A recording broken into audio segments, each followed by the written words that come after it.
Siapa Zulkarnain itu? Apakah dia seorang rasul? Pertanyaan semacam itu seringkali muncul ketika seseorang membaca narasinya yang tercatat dalam Al-Quran, terutama dalam surat Al-Kahfi. Terjadi perbedaan pandangan yang signifikan di kalangan ahli tafsir dan sejarawan mengenai identitas Zulkarnain. Beredar spekulasi di kalangan tokoh-tokoh Islam terkemuka tentang siapa yang mungkin menjadi sosok Zulkarnain. Terdapat juga banyak catatan yang menyatakan bahwa Zulkarnain bukanlah seorang nabi, tetapi seorang hamba yang saleh. Seperti yang pernah diungkapkan oleh Imam Bakir, Zulkarnain bukanlah nabi, melainkan hanya seorang hamba yang saleh dan dikasihi oleh Allah Subhanahu wa Ta'ala. Kehidupan dan akhir Zulkarnain telah diabadikan dalam Al-Quran. Ceritanya terkait dengan Ya'juj dan Ma'juj, sebuah bangsa yang diyakini akan muncul di akhir zaman untuk melawan Nabi Isa di Bukit Tursina. Al-Quran menjelaskan dengan rinci mengenai karakteristik utama Zulkarnain, yaitu kesalehan dan ketakwaannya, serta penghargaannya terhadap nilai-nilai kasih sayang dan keadilan. Ini terlihat ketika Zulkarnain melakukan beberapa ekspedisi. Seperti yang dijelaskan dalam Al-Quran, ia melakukan 3 ekspedisi penting, yaitu ke wilayah barat, timur, dan akhirnya ke daerah pegunungan. Pada setiap ekspedisi, ia selalu berhadapan dengan berbagai kelompok. Berkaitan dengan ekspedisi ini, beberapa ahli tafsir berpendapat bahwa Zulkarnain melakukan perjalanan dari timur ke utara. Akhirnya, ia tiba di sebuah gunung yang terletak di antara Ya'juj dan Ma'juj dengan manusia. Di depan kedua gunung itu, ia menemukan sebuah kelompok yang hampir tidak dapat berkomunikasi dengan bahasa yang dipahami. Namun, Allah Subhanahu wa Ta'ala memberikan petunjuk kepada Zulkarnain sehingga ia dapat memahami bahasa kelompok yang asing itu.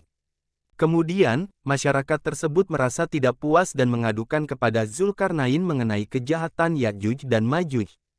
Mereka mengatakan, Ya'juj dan Ma'juj benar-benar mengakibatkan kerusakan di bumi. Apakah kami dapat memberikan imbalan kepada Anda agar Anda dapat membangun tembok sebagai pembatas antara kami dan mereka? Zulkarnain dengan sukarela memenuhi permintaan mereka tanpa meminta imbalan apapun.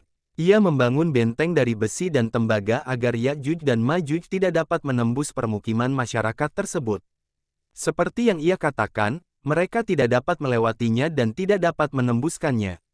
Kisah tersebut mencerminkan bahwa Zulkarnain adalah seorang mukmin yang mengesahkan Allah Subhanahu wa Ta'ala, penuh kasih sayang, dan teguh pada jalan kebenaran. Kepribadian yang demikian membuatnya mendapat perhatian istimewa dari Allah Subhanahu wa Ta'ala. Ia dijuluki sebagai teman para pejuang kebajikan dan musuh para penghancur dan pelaku kejahatan. Kepopuleran Zulkarnain telah tersebar luas sebelum Al-Quran diturunkan. Oleh karena itu, kaum Yahudi dan Quraisy pernah bertanya kepada Nabi Muhammad SAW tentang dirinya.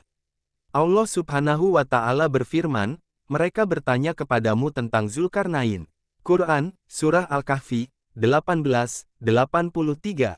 Meskipun keutamaannya dijelaskan, Al-Quran tidak merinci siapa Zulkarnain sebenarnya atau kemana ia pergi.